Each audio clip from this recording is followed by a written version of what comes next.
ने मुझे बजट के ऊपर बोलने का मौका दिया। सर जी, जो बजट होता है वो बेसिकली पिछले जो हालात होते हैं उससे सबक सीखना होता है, मौजूदा हालात पे काबू करना होता है, और जो नेक्स्ट जिस तरफ हुकूमत ने जाना होता है, कौम ने जाना होता है, वो टारगेट सेट करता है। तो बेसिकली जो इस दफ़ा अभी ये PMLN ने अपना बजट पेश किया, तो सर ये इसका टेन्योर का तो पहला बजट है, लेकिन ये पिछले 35 साल से हुकूमत करते रहे हैं, तो तजर्बा इनका बहुत ज़्यादा है। इसलिए फिर मैंने स्पीकर साहब इनका पूरा बजट पढ़ा। पूरे बजट में जो कि 19,000 खरब का एक इंतहाई खौफनाक बजट है, उसमें पता चला कि महंगाई, सूद, बेरोज़गारी और सर इनके अपने इकनॉमिक सर में लिखा हुआ सर मजमूई तौर पर गधों की तादाद में जो है वो इजाफा हुआ है। सर पूरे बजट की तकरीर में ये मेरे पास है, इसको पढ़े। कोई विजन नहीं है, कोई फिगर नहीं है, कोई स्टेटिस्टिक्स नहीं है सर, के सिवाय हमारे जो फाइनेंस मिनिस्टर साहब है सर, उन्होंने इस बजट तकरीर में लिखा हुआ है कि ये पूरी की पूरी बजट तकरीर हर पेज पे लिखा हुआ है कि नवाज शरीफ का और शहबाज शरीफ का विजन है। तो सर इनका जो पहले वाला विजन, मैं ज़रा आपको ये बता दूं कि नवाज शरीफ और शहबाज शरीफ का जो विजन है वो मुल्क को स्टील मिल का खसारा 206 बिलियन दे चुके हैं, PIA का खसारा ये 622 बिलियन दे चुके हैं, बिजली का खसारा ये 2.7 ट्रिलियन दे चुके हैं, सुई गैस का खसारा ये 3 ट्रिलियन दे चुके हैं, मेट्रो बस का जो कि लाहौर का है और पिंडे का है, और इसमें मैं मुल्तान शामिल नहीं करी क्योंकि मुल्तान जो है वो बंद हो गया है, अपने इकनॉमिक सर में लिखा है सर 35.5 बिलियन का खसारा नवाज शरीफ और शहबाज शरीफ का जो है वो विजन है। फिर सर खुद ही कह रहे हैं कि इन्फ्लेशन 38% पे अफरात ज़र बढ़ गई है, जो कि हम 11% पे छोड़ के गए थे, रिजीम चेंज करके हमारी हुकूमत को गिराया गया था। फूड इन्फ्लेशन ये खुद कह रहे हैं कि 48% के ऊपर चली गई है।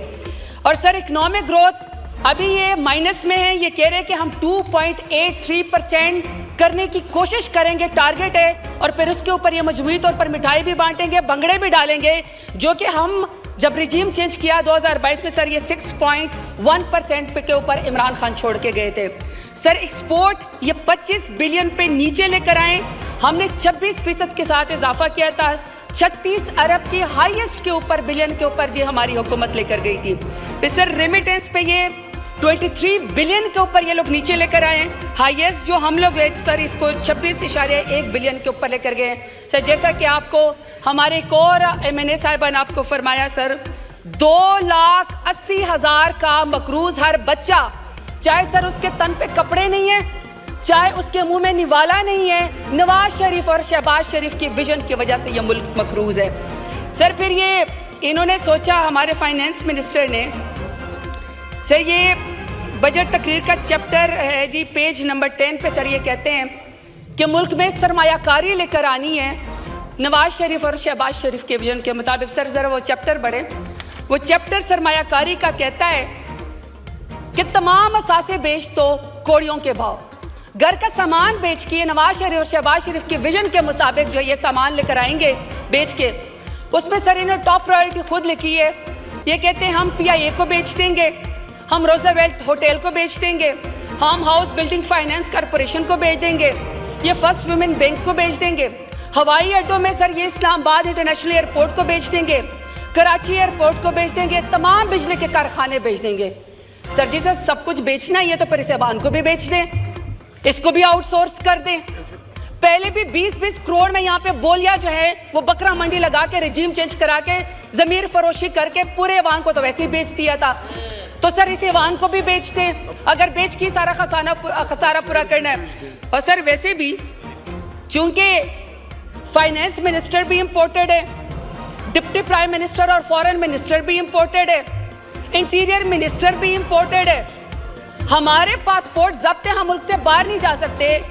ये विजन कहता है कि हॉलैंड से आया हुआ बंदा जो कि हॉलैंड का शहरी था कुछ दिन पहले, वो बताएगा कि डेरा गाजी खान में पाकिस्तानी चौक के पर बैठा हुआ सराइकी या बलोच या मुहाजिर या पाकिस्तानी क्या सोचता है, उसकी क्या ख्वाहिशात है, सर ये हमें आके हॉलैंड का शहरी आके बताएगा। अगर इतना ही सर विजन है तो अपने साथ वाले बंदों से ये पूछ लेते कि अगर मुल्क में सरमायाकारी करनी है, सर इनका पिछला रिकॉर्ड है, इन्होंने सर पाकिस्तान के टैक्स पेयर के पैसे से इनका स्टाफ मियाँ साहब को और मियाँ साहब खुद सर $4.5 लाख पर नाइट सर ये बाहर के मुल्कों में रहते थे। सर 165 रुपए का जो बिल अखबार का था वो भी कौमी खजाने से इन्होंने डाला है। और सर आने जाने के किराए में इन्होंने $28,000 जो है वो डाले हैं पाकिस्तान के खर्चे के लिए। और सर ऑडिटर जनरल की रिपोर्ट कहती है, और मैं सर मौजूदा ऑडिटर जनरल की रिपोर्ट का भी वेट कर रही हूँ, कि 2017 में 18 में PMLA ने 5.8 खरब खर्चियों में उड़ा दिए। सर मौजूदा भी हम करेंगे कि मौजूदा ऑडिटर जनरल क्या कहता है। सर ठीक है, ये कहते हैं विजन है, अगर ये सर ये समझते हैं कि ये सूटेड बूटेड होके जब कतरे चाइना जाएंगे, कैटवॉक करके किसी और मुल्क जाएंगे और ये कहेंगे कि हमारे मुल्क में सरमायाकारी है, तो सर मेरा इनसे सवाल है कि फिर आपकी सरमायाकारी बेल्जियम में, ऑस्ट्रेलिया में, लंदन में, अमेरिका में, दुबई में क्यों निकलती है? 33 खरब के इनके असासे जो हैं वो इस वक्त दुबई लीक्स के अंदर निकल आए, उसके ऊपर तो इनको सौंप सूख जाता है। 38% बजट के अंदर इन्होंने इजाफा किया है। कहते तनख्वाहदार की जेब से और निकालो, जो गरीब तबका है उसकी जेब से और निकालो। तो सर अगर हम इनको टैक्स दे दें और मजीद इजाफी दे दें ताकि ये मजीद जो है वो दुबई के अंदर या किसी और मुल्क के अंदर जो है वो सरमायाकारी कर ले, किसी को भी सर सजा नहीं मिलती है, हर एक के ऊपर ये चुप कर जाते हैं। अभी सर इन्होंने बजट में 19 खरब का बजट है, 19 ट्रिलियन का। सर इनकी प्रायोरिटी चेक करें, इनके प्रायोरिटी में सर पेज 15 के ऊपर है फूड सिक्योरिटी, सस्ती बिजली, मौसमियाती तब्दीली, मोहम्मद डैम, दियामिर भाषा डैम, चश्मा राइट बैंक की लाट, पट फीडर किनाल बलोचिस्तान, किसान पैकेज और एजुकेशन जो है वो टॉप यूनिवर्सिटीज़ की हायर एजुकेशन। सर इन तमाम चैप्टर्स के लिए 19 खरब के बजट के अंदर सिर्फ और सिर्फ 238 बिलियन इन्होंने रखे, टोटल मिला के 238 बिलियन। अब सर दूसरी तरफ जो इनका PSTP है उसमें 101% इजाफा हुआ है, 14 बिलियन का इनका PSTP है, 100 बिलियन उन्होंने इजाफे दे दिए, 1500 हो गए। और सर जो बिस्ट का प्रोग्राम है वो है 593 बिलियन का। सर ये टोटल मिला के 19 खरब के बजट में बनते हैं 2093 बिलियन। ये ठीक है सर, बिस्ट के ऊपर हमें कोई इतराज़ नहीं, सिवाय इसके कि इसमें ट्रांसपेरेंसी होनी चाहिए। लेकिन सर ये बाकी जो PSDP से ज़्यादा गलियाँ बनेंगी ना, सोलिंग बनेंगी, ज़्यादा से ज़्यादा सर वो आप अपनी नालियाँ ठीक करेंगे ना, एक्शन से लेकर एजुर तक सारे के सारे इसमें अपना 10% लेंगे। लेकिन सर ये जो दूसरा चैप्टर है जिसमें पाकिस्तान को सबसे ज़्यादा ज़रूरत है, उसके ऊपर आपने तो टोटल मिला के 238 बिलियन दे दी है। ऐसी सर मौसमियाती तब्दीली का मैं चैप्टर पढ़ रही थी, क्लाइमेट चेंज का। सर सारी दुनिया को पता है कि क्लाइमेट चेंज से पाकिस्तान दुनिया के टॉप रिस्क इंडेक्स में 5th नंबर के ऊपर आता है। और सर 3.8 बिलियन का GDP का पाकिस्तान का लॉस हुआ है 1999 से लेकर 2018 तक, और इंसानी जानें अलग से जो हैं वो ज़ाया हो गई हैं। आपके सामने कि जब कराची के अंदर भी सैलाब आता है, अर्बन फ्लडिंग होती है, तो 37 लोग एक ही रात में शहीद हो जाते हैं, खड़ी फसलें हमारी तबाह हो जाती हैं, वाटर लेवल हमारा 600 मीटर से फुट से नीचे चला गया है। एक तरफ खुश साली है, दूसरी तरफ कहत साली है। सर आपको पता है कि उन्होंने इसमें टोटल मौसमियाती तब्दीली के लिए कितना बजट रखा है? सर 2024 का बजट उन्होंने रखा है 4 बिलियन। और सर हम 2022 में जब रिजीम चेंज किया गया था, हम इसको 15 बिलियन के ऊपर ले गए थे। सर ठीक है, क्या आपको नहीं पसंद हमारी सियासत, लेकिन 10 बिलियन ट्री सुनामी बंद कर देने से, जो कि दुनिया में आपकी पजीराई हुई थी, आपका दुनिया का एक सॉफ्ट इमेज आपका चला गया था, इमरान खान साहब के खिलाफ है, लेकिन 10 बिलियन ट्री सुनामी को बंद करने से सर आप कौन सी पाकिस्तान के अंदर सरमायाकारी ले आएंगे? कौन आपके ऊपर ट्रस्ट करेगा? आपका एक सॉफ्ट इमेज गया था। क्लीन ग्रीन पाकिस्तान आपने वो जो है वो ख़त्म कर दिया, ई-व्हीकल पॉलिसी आपने ख़त्म कर दी, बल्कि उसके ऊपर भी आपने कोई बजट लगाए। बल्कि सर मैं चाहूँगी कि मैं पॉलिसी बजट, इन्होंने तो क्लाइमेट चेंज को शामिल भी नहीं किया जिसके ऊपर हम कट मोशन दे सकते हैं। पॉलिसी के ऊपर कट के ऊपर सर मैं क्लाइमेट चेंज को चाहती हूँ कि आप इसके शामिल करें। सर दूसरा मेरा पॉइंट है पाकिस्तान के यूथ के बारे में। सर 70% से ज़्यादा लोग जो हैं वो 35 से 40 साल की उम्र से कम है। पाकिस्तान दुनिया में सेकंड बड़ा मुल्क है जो सबसे ज़्यादा जिसके अंदर नौजवान है। सर ये इनका अपना इकोनॉमिक सर्वे कहता है 119% increase in outdoor brain drain of skilled worker in 2023। और sir 26.6% rise in departure of highly qualified individuals. Sir इसमें डॉक्टर हैं, साइंटिस्ट हैं, इंजीनियर्स हैं। एक तो सर 50% आपकी जो इंडस्ट्री वो बंद हो गई है। सर दूसरी तरफ नौजवानों ने आपके ऊपर ट्रस्ट किया, 8 फरवरी को आपके लिए निकले, उन्होंने हथियार नहीं उठाया, उन्होंने सर वोट की पर्ची के जरिए उन्होंने कहा कि हम इनकलाब लेकर आते हैं। सर इस बजट में आपने उम्मीद तोड़ दी है। मुझे फाइनेंस मिनिस्टर बताएं कि इस बजट में उन्होंने नौजवानों के लिए क्या रखा है। जब उन्होंने आपको वोट नहीं दिया तो आपने क्या किया कि आपने पढ़े लिखे नौजवानों को हथकड़ियाँ लगा दी। आपने उनके घरों के ऊपर जो है वो माँओं और बहनों बेटियों को उनके सामने आपने उनको घसीटा, आपने उनको जेल में डाला। कोई इंजीनियर था, कोई डॉक्टर था। सर इनको एहसास है PMLN को, PDM को, कि 1947 के बाद मुल्क से सबसे बड़ी हिजरत पाकिस्तान से होने जा रही है और आपका ब्रेन ड्रेन हो रहा है। ये सर यहाँ पे ऊपर हॉल के अंदर यूनिवर्सिटी के स्टूडेंट बैठे हुए हैं, आप इनको ये बताना चाहते हैं कि आप अपनी मर्जी से वोट की पर्ची डालेंगे तो हम जो है आपके लीडर के ऊपर जो है उसको 31 साल की रातों रात सजा दे के काल कोठरी में बंद कर देंगे। अगर आप अपनी मर्जी से वोट डालेंगे तो आप डॉक्टर यास्मीन राशिद जैसी, आलिया हमजा जैसी, बुशरा बीबी जैसी खवातीन को आप सड़कों के ऊपर घसीटेंगे। आप उनकी इज्जत के उसमें केस के अंदर आप हाथ डालेंगे, नौजवानों की आप तजलील करेंगे, सेल्फ रिस्पेक्ट को खत्म कर देंगे, कभी डिजिटल दहशतगर्द करेंगे, कभी कहेंगे कि इल्ड इन्फॉर्म्ड यूथ है। सर वो आपको चाहे बाहर बैठे हुए हो चाहे पाकिस्तान के अंदर बैठे हुए हो, वो आपको आपके असली करतूत दिखाते हैं, आईना दिखाते हैं। अगर आपको आईना नहीं पसंद, अगर आपको आईने में अपनी शक्ल नहीं पसंद, बदसूरत लगती है तो अपने करतूत सीधे करें, आईना मत तोड़ें। आप पाकिस्तान के नौजवानों को मायूस मत करें। सर इस बजट में आई एम सॉरी टू से इस बजट में यूथ के लिए कोई पॉलिसी नहीं है, कोई विजन नहीं है, कोई बजट इसके अंदर नहीं रखा गया है। फिर सर मैं साउथ पंजाब से मेरा ताल्लुक है। सर साउथ पंजाब से मेरा ताल्लुक है। सर मैं महरूम तबके को रिप्रेजेंट करती हूँ। सर 1947 से लेकर अब तक हमारे सराय की वसेब के लोग अपनी बका की जंग लड़ रहे हैं, सराय की सुबह मांग रहे हैं।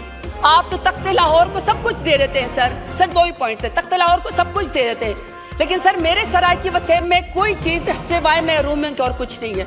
सर पिछली दफ़ा हम लोगों ने साउथ सेक्रेटरीट हमारी हुकूमत में प्राइम मिनिस्टर इमरान खान ने बनाया इनके लिए। सर उसको पीपल्स पार्टी ने भी सपोर्ट किया। उसमें सर हम लोगों ने पहली दफ़ा साउथ पंजाब के लिए हमने 360 बिलियन का बजट रखा और हमने इसको रिंग फेंस किया। हमने इंश्योर किया कि हमारा बजट यहीं पर साउथ पंजाब के अंदर लगेगा, तख्ते लाहौर नहीं जाएगा।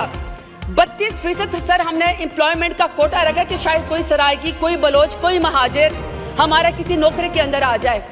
सर अफसोस की बात ये कि टिकटॉक वाली हुकूमत ने, टिकटॉक के चीफ मिनिस्टर ने आते ही सर सराइकियों से पता नहीं क्या दुश्मनी है सर, पूरा का पूरा सेक्रेटरीट बंद कर डाला, सेक्रेटरीट ही बंद कर डाला, सारे सेक्रेटरीज ही वापस चले गए। और सर मौजूदा बजट मैंने कोशिश की लेकिन सर उसको बिल्कुल उन्होंने ख़त्म कर दिया। सर आखिर में अपने डेरा गाजी खान की बात करती हूँ। मैंने सर डेरा गाजी खान को वुमेन यूनिवर्सिटी दी सर, पहला वहाँ पे कार्डियोलॉजी हॉस्पिटल दिया, मदर एंड चाइल्ड हॉस्पिटल वहाँ पे दिया, 260 गाँव को वहाँ पे बिजली दी, विमेन पार्क वहाँ पे बनाया। अभी सर मैंने पूरा का पूरा PhD पढ़ा। यकीन करें सर डेरा गाजी खान के लिए सिर्फ दुआएं इसमें बजट में, बाकी सर ना कोई बजट है, ना कोई एलोकेशन है, ना सर किसी नए मंसूबे में उन्होंने डेरा गाजी खान को शामिल किया है। सर अफसोस की बात यह है कि आपने कोई फार्म 47 वाला वजीर हमारे सर पर मुसल्लत कर दिया है। पूरा डेरा गाजी खान यरगमाल है सर, 16-16 घंटे की लोड शेडिंग है। जो शख्स आवाज़ उठाता है सर उसको पर दहशतगर्दी का पर्चा कर दिया जाता है। आप यकीन करें सर साउथ पंजाब की महरूमियाँ आप मुझे इंतहाई अफसोस है। सर आखिरी बात कहना चाहती हूँ, आपने मुझे वाइंड अप करने को कहा है। सर यहाँ पे हम बहुत सारी बातें करते हैं कि जी मुझसे पहले यहाँ पे 2 लोगों ने बातें की थी, तो सर मैं ज़रा उनसे एक बात कहना चाहती हूँ कि आप हुकूमत चलाएं लेकिन सर हुकूमत ख़वातीन को सड़कों पर घसीटने से नहीं चलेगी। दूसरा सर आप हुकूमत ज़रूर चलाएं लेकिन सर हुकूमत शायरों को शेर पढ़ने से पाबंद सलादत करने से जो है वो हुकूमत नहीं चलेगी। सर फिर तीसरा आप ज़रूर हुकूमत चलाएं लेकिन सर एहराम में बंधे हुए जो शख्स एहराम ओढ़ के हज के लिए जाता हो सर, उस शख्स को, इमरान रियाज को फ्लाइट से उतारने से भी आपकी हुकूमत नहीं चलेगी। सर तीसरी बात सर, आप हुकूमत ज़रूर चलाएं, आप VPN के जरिए आके उसमें सोशल मीडिया पे हमें आप दहशतगर्द कहें, लेकिन सर हुकूमत जीरे ब्लेडों के जरिए भी नहीं चलनी है। क्या आप कहें कि पाकिस्तान तहरीक इंसाफ का इंफॉर्मेशन सेक्रेटरी बाहर जाएगा तो आप सर जीरे ब्लेड के जरिए उसका गला कटवाएंगे, हमारी आवाज़ दबाएंगे? सर हम इमरान खान के लिए आवाज़ उठाते रहेंगे। सबसे बड़ा उम्मत मुस्लिमा का लीडर है, पाकिस्तान का लीडर है। जो शख्स, बार बार कहती हूँ सर, जो शख्स रियासत की कैद में कह दे कि मुझे डरा हुआ देखना तुम्हारा ख्वाब रह जाएगा, ऐसा शख्स नाकाबिले शिकस्त होता है, वो पाकिस्तान को लीड कर सकता है। Sir I am sorry to say, लफ्ज़ तो बड़ा सख्त है, लेकिन खुसरों का लिबास पहनने से भी हुकूमत नहीं चलनी है। शुक्रिया, शुक्रिया, शुक्रिया। बस तकरीबन माइक आखिरी बात, 16 मिनट हो गए हैं। माइक आखिरी बात सर, माइक आखिरी बात, आप चीजें बोलना बंद करेंगे तो वो वाइंड अप करेंगे सर। सॉरी सर, आखिरी बात सर, आखिरी बात, अगर आपने हुकूमत चलानी है, अगर आपने इस मुल्क को क्राइसिस से निकालना है, आप चाहते हैं कि ये मुल्क तरक्की करे, नौजवान आपके ऊपर ट्रस्ट करें, तो सर एक ही आखिरी बात है, एक ही लीडर है, इमरान खान उसका नाम है, उसको लेकर आए, उससे माफी मांगे, इंशाल्लाह ये हुकूमत भी चलेगी, ये मुल्क भी चलेगा। बहुत शुक्रिया।